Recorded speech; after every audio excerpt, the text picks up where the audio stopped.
5면에 있습니다. 누가복음 8장 40절에서 56절까지 교독합니다. 제가 먼저 40절을 읽겠습니다. 예수께서 돌아오심에 무리가 환영하니 이는 다 기다렸음이로라. 이에 그 당장에 야이로라 한 사람이 와서 예수의 발 아래 엎드려 자기 집에 오시기를 간구하니 이는 자기에게 12살 된 외딸이 있어 죽어가미로라. 예수께서 가실 때 무리가 밀려들더라. 이에 열대를 별로 좋아하는 중에 아무에게도 옷을 받지 못하는 자가 예수의 뒤로 와서 그의 옷가에 손을 대니 혈루증이 즉시 그쳤더라. 예수께서 이르시되 내게 손을 댄 자가 누구냐 하시니 다 아니라 할 때에 베드로가 이르되 주여 우리가 그녀로 보나이다. 예수께서 이르시되 내게 손을 댄 자가 있도다. 이는 내게서 능력이 나간 줄 알미로다 하신대. 여자가 스스로 숨기지 못할 자로 나와 엎드려 그 손대는 이와 곧 나은 것을 보고 사람에서 말하니 예수께서 이르시되 딸아 내 믿음이 너를 구원하였으니 평안히 가라 하시더라. 아직 말씀하실 때 그 남자의 집에서 사람이 와서 말해 당신의 아들이 죽었나이다. 선생님을 더 어렵게 하지 마소서. 예수께서 들으시고 이르시되 두려워하지 말고 믿기만 하라. 그리하면 딸이 구원을 얻으리라 하시고 우리 집에 이어 베드로와 요한과 야고보와 아비의 부모 외에는 함께 들어가기를 허락하지 아니하시니라. 모든 사람이 아이를 위하여 울며 통곡하며 예수께서 이르시되 울지 말라. 죽은 것이 아니라 잔다 하시니 그들이 그 죽은 것을 사람으로 일컬어라. 예수께서 아이의 손을 잡고 불러 이르시되 아이야 일어나라 하시니 그 영이 돌아와 아이가 곧 일어나거늘 예수께서 아무것을 지으라 하시니 함께 읽겠습니다. 그 부모가 놀라는지라 예수께서 경고하사 이 일을 아무에게도 말하지 말라 하시니라. 아멘. 오늘 본문은 두 가지 사건이 섞여 있습니다. 한 사건은 뭐냐? 야이로라고 하는 한 사람에게 사랑하는 딸이 있었는데 병들어 죽게 되었습니다. 사랑하는 딸을 위하여서 그 아버지는 예수님 앞에 나오게 되죠. 그리고 예수님과 함께 그 집으로 향하는 길목에서 한 여인이 등장하게 됩니다. 12년 동안 피를 쏟는 한 여인이 예수님의 옷자락에 손을 대어서 치유를 받는 사건이 등장합니다. 한 사건은 야이로의 딸이 병들어 죽게 되어지는 사건, 그 어린 딸을 예수님이 치유해 주는 사건, 살리는 사건이 나오고 그 사이에 가던 도중에 12년 동안 피를 쏟았던 여인이 예수님의 옷자락에 손을 대는 그 순간 피가 멈추고 치유되는 사건이 함께 섞여 있습니다. 오늘 우리가 주목해야 할 사람은 누구냐? 12년 동안 혈류증을 앓았던 여인이 아닙니다. 한 딸을 살리기 위해서 예수님께 나아갔던 야이로라고 하는 한 사람을 우리는 주목해야 됩니다. 오늘 본문의 사건이 우리에게 주는 메시지가 세 가지가 있습니다. 여러분 꼭 기억하시기 바랍니다. 첫 번째, 삶의 고통은 예수님께 나아가는 통로가 될 수 있다는 것입니다. 한번 따라서 할까요? 삶의 고통은 예수님께 나아가는 통로가 됩니다. 여러분, 야이로에게 사랑하는 딸이 있었는데 이 딸이 죽어가는 불행한 상황이 야이로의 삶에 끼어들지 않았다면 과연 야이로가 예수님 앞에 나아갈 수 있었을까? 우리는 질문을 던질 수 있습니다. 야이로라고 하는 이름 앞에 여러분 회당장이라고 하는 단어가 있습니다. 회당장이 무엇일까요? 우리가 다 아는 것처럼 이스라엘 백성의 역사를 거슬러 올라가면 구약 역사 속에서 BC 722년에 북이스라엘이 아수르에 의해서 멸망당하게 됩니다. 그리고 남유다는 BC 586년에 바벨론이라고 하는 강대국에 의해서 멸망하게 됩니다. 이스라엘이 무너지면서 성전도 무너지고 수많은 이스라엘 백성이 뿔뿔이 다 흩어져 버렸습니다. 그러나 흩어졌지만 그들의 가슴 속에 남아있는 그 하나님을 믿고 하나님을 예배하고 하나님을 섬기기를 원하는 그들의 그 마음이 식지 않았습니다. 비록 흩어졌지만 그들이 흩어지면서 살았던 그곳에 그들이 지었던 것이 무엇이냐? 바로 회당이었습니다. 회당이라는 곳을 지어서 이 회당이라는 것은 유대인의 정체성을 하나로 모아주는 하나의 중요한 공동체였습니다. 회당에서는 하나님께 예배드리고 율법을 배우고 기도하면서 그 정체성을 이어가게 되죠. 결혼식과 장례식도 회당에서 이루어졌고 누군가 죄를 지어서 그 사람을 치리할 때도 회당에서 이루어졌다는 겁니다. 성인 남자 10명 이상이면 어디든지 회당이 세워질 수 있었고 이 회당이 유대인들의 삶의 중심이 되었습니다. 삶의 중심의 자리, 이 회당에서 가장 높은 사람이 바로 누굽니까? 회당장이라는 사람입니다. 회당장은 지식이 많고 율법에 능통하며 사회적으로 알려진 사람이 맡을 수 있는 자리가 바로 회당장이었습니다. 탈무드에는 이런 얘기가 있습니다. 한 남자에게 결혼을 할 때면 세 부류의 사람 중에서 한 여자를 택해라 라는 얘기가 있습니다. 첫 번째, 학자의 딸과 결혼해라. 학자의 딸과. 그리고 두 번째, 위대한 사람의 딸과 결혼해라. 그리고 세 번째, 회당장의 딸과 결혼해라. 이게 탈무드에 나오는 남자들에게 권하는 얘기입니다. 이럴 정도로 회당장은 당시 이스라엘 사회에서 존경받는 인물이었습니다. 야이로는 사람들 사이에서 모르는 사람이 없었고 의사결정권과 판결권을 가진 영향력 있는 사람이 바로 야이로라는 사람이었습니다. 여러분, 야이로라고 하는 그 이름 뜻 자체가 그가 살리리라. 그렇습니다. 어머니가 그 야이로를 보면서 그래, 너는 많은 민족을 살려야 된다. 사람을 살려야 된다. 그런 얘기를 끊임없이 들으면서 자라왔고 그의 위치가 사람을 살리는 위치로 판결하면서 공동체를 세우고 공동체를 살리고 사람을 살리는 위치에 지금 서 있는 것입니다. 남부러울 것 하나도 없는 모든 사람에게 존경받는 위치에 서 있는 사람이 바로 야이로라는 사람이에요. 그런 야이로가 딸이 죽을 병에 걸리지 않았다면 여러분, 예수님 앞에 과연 나올 수 있었을까요? 내 힘으로 살릴 수 없는 죽어가는 딸의 문제 앞에 야이로는 무너졌고 예수님 앞에 나와 엎드려 간구하게 된 것입니다. 삶의 고통은 예수님께로 나아올 수 있는 통로가 됨을 여러분 믿으시기 바랍니다. 야이로의 인생 가운데 삶의 자리에 불행이 갑자기 끼어드는 것처럼 우리의 삶의 자리에도 고난이 끼어들 수 있고 불행이 끼어들 수 있다는 것입니다. 그러나 그 불행, 고난에만 초점을 맞추지 마시고 그것을 통하여서 하나님께 나아갈 수 있기를 주님의 이름으로 축복합니다. 이것이 우리에게 주는 첫 번째 메시지입니다. 두 번째, 본문이 주는 메시지는 응답이 지연될 때 하나님의 시간표를 신뢰하라는 것입니다. 한번 따라서 할까요? 응답이 지연될 때 하나님의 시간표를 신뢰하라. 여러분, 남부러울 것 없는 야이로가 예수님 앞에 나왔습니다. 사랑하는 딸을 살리기 위해서 나왔습니다. 간구했습니다. 엎드렸습니다.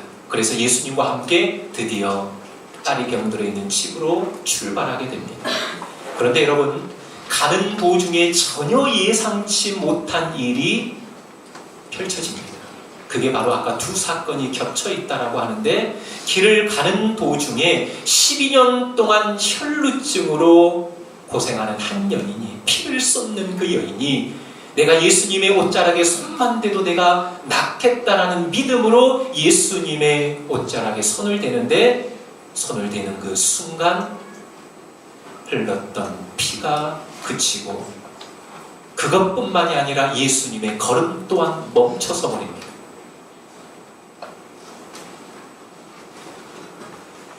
여러분, 이 상황을 한번 살펴보시기 바랍니다. 지금 야이로와 함께 예수님이 급한 걸음으로 향하고 있습니다.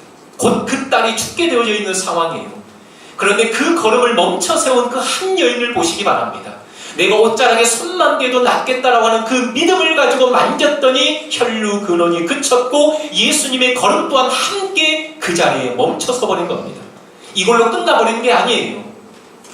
예수님이 무시할 수 있었는데 누가 내 옷에 손을 대었느냐? 라고 묻습니다. 제자들이 수많은 사람들이 있는데 누가 예수님에게 손을 대는지 어떻게 알겠습니까? 아니다. 내게 손댄 자가 있다. 여인이 자기의 행동을 숨길 수가 없어서 드디어 자신의 정체를 드러냅니다. 주여, 접니다. 제가 주님의 손에 옷자락에 손을 대었습니다. 그러면서 예수님이 뭐라고 합니까? 그 여인의 간증을 다 듣고 있는 거예요. 간증을 다 듣고 그 여인의 믿음을 칭찬하는 장면. 여러분, 12년 동안 혈루증으로 앓았던 이 여인에게 있어서는 이 시간이 축복된 시간인데, 여러분, 야이로의 입장에서 한번 생각해 보자고요. 1분 1초라도 아까운 그 상황 속에서 빨리 가서 사랑하는 딸을 고쳐야 되는 그 상황 속에서 예수님의 걸음이 멈춰설 뿐만이 아니라 그 여인의 간증을 듣고 있고 그 여인의 믿음을 칭찬하고 있는 예수님의 모습을 한번 생각해 보라는 거예요. 이 야이로의 마음이 어땠을까요? 안타까운 시간은 계속 흘러가는데 예수님의 걸음은 멈춰 있고 결국 딸의 죽음의 소식을 그 길 한가운데에서 듣게 되어집니다. 49절에 보니까 아직 말씀하실 때에 회당장의 집에서 사람이 와서 말하되 당신의 딸이 죽었나이다. 선생님을 더 괴롭게 하지 마소서 하거늘. 여러분, 시간이 얼마나 지체되었습니까? 그 지체되어지는 시간 속에서 딸의 죽음의 소식을 가지고 있는 그 집 하인과 마주하게 되었고 이제 다 끝났습니다. 선생님을 더 이상 괴롭게 하지 마소서 라는 소식을 듣게 됩니다. 상황이 종료되어 버린 겁니다. 다 끝나버린 겁니다. 그런데 우리가 여기서 주목해야 될 게 뭐냐? 상황이 다 종료되고 끝나버렸는데 이 야이로의 믿음이 종료되지 않았다라는 겁니다. 야이로의 신앙이 끝나지 않았다라는 겁니다. 무슨 얘기입니까? 예수님, 이 상황에서 옷자락에 손을 댄 자를 꼭 찾으셔야 했습니까? 이 상황에 그 여인의 고백을 끝까지 듣고 있어야만 됐습니까?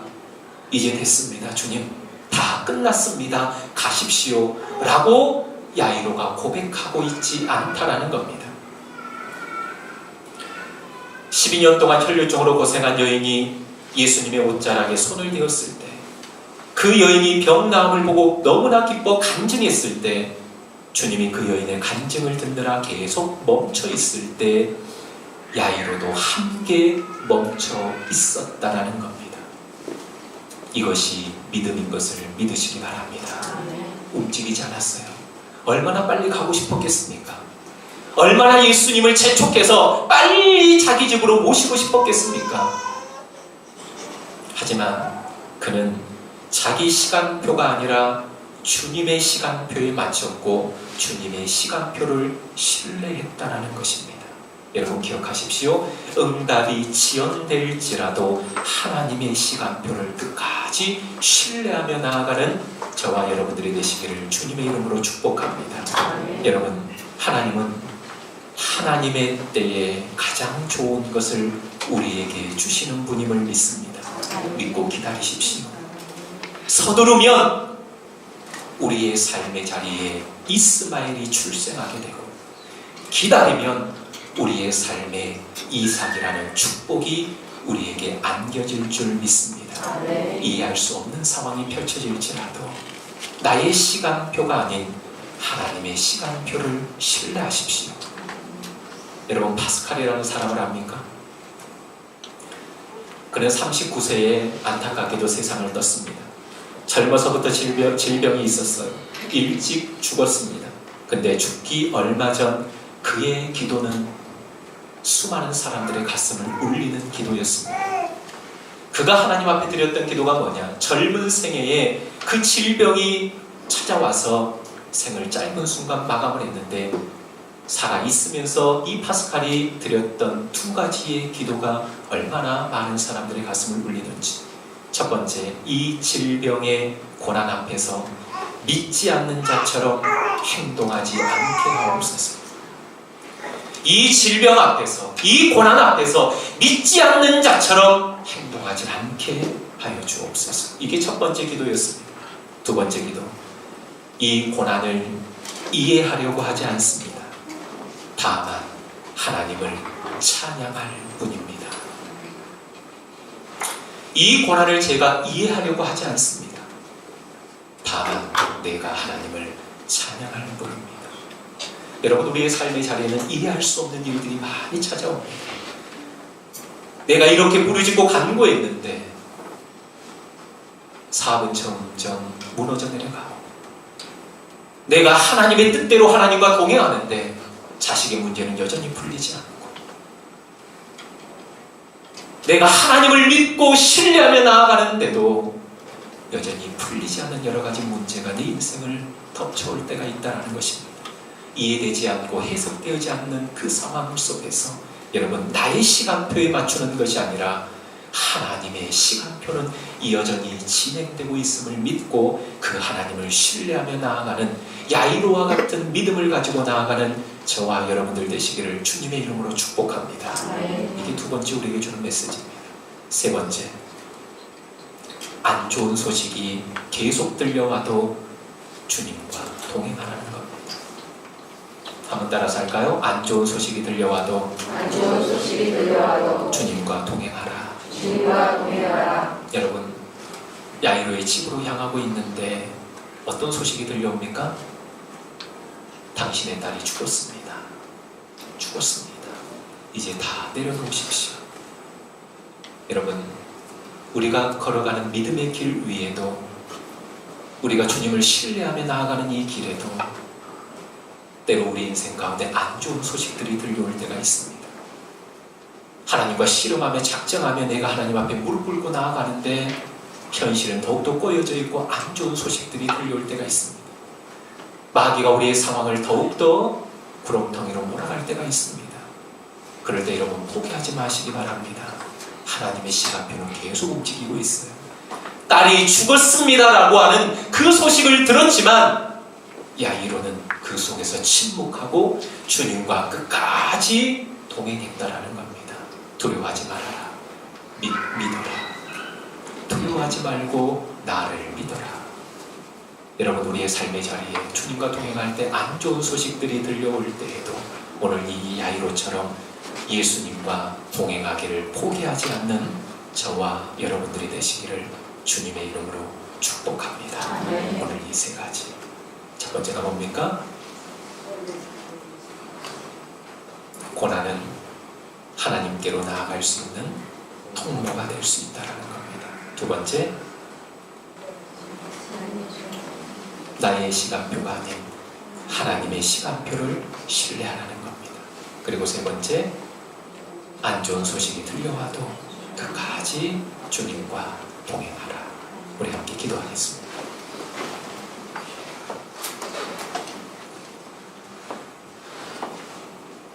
사랑하는 주님, 우리의 삶의 자리에 야이로와 같은 믿음과 신앙이 있기를 원합니다. 우리 인생 가운데 고난이 찾아올 때 고난으로 인하여서 우리를 망하게 하고 무너뜨리려고 하는 것이 아니라 그 고난은 하나님께로 나아갈 수 있는 통로가 됨을 믿습니다. 부족한 것이 없었던 그 야이로가 사랑하는 딸에게 그 죽음의 병이 찾아오지 않았다면 과연 체면과 자존심을 다 버리고 예수님 앞에 나아갈 수 있었을까요? 그렇기에 그 고난과 불행은 야이로에게 축복이 되는 줄 믿습니다. 우리 인생 가운데 찾아오는 여러 가지 문제와 고난, 불행의 삶들, 거기에만 주목하는 것이 아니라 이것을 통해서 하나님께 나아갈 수 있는 통로가 됨을 믿고 하나님을 신뢰하며 나아가는 주의 백성들 되게 하여 주옵소서. 주님과 동행할 때 때로 응답이 지연될 때가 있습니다. 마치 주님의 걸음이 길 위에서 한가운데서 멈춰있는 것처럼, 하나님의 시간표가 멈춰있는 것처럼 느껴질 때가 있습니다. 하나님의 응답이 지연되어지는 것처럼 느껴질 때가 있습니다. 그러나 신앙은 나의 시간표에 맞추는 것이 아니라 하나님의 시간표에 맞추는 것입니다. 아버지 하나님, 끝까지 하나님을 신뢰하며 하나님의 시간표를 바라보며 하나님과 동행하는 인생이 되게 하여 주옵소서. 동행 속에 때로 안 좋은 소식들이 들려올 때도 있습니다. 당신의 딸이 죽었습니다. 이제 그만하소서. 아버지 하나님, 우리 인생 가운데도 동행 속에 안 좋은 소식들이 들려올 때 동행을 멈추지 않는 주의 백성들 되게 하여 주옵소서. 침묵하며 더욱더 주님을 신뢰하면서 끝까지 주님과 아름다운 동행을 할 수 있는 주의 백성들 다 되게 하여 주옵소서. 감사하며 예수님의 이름으로 기도하옵나이다.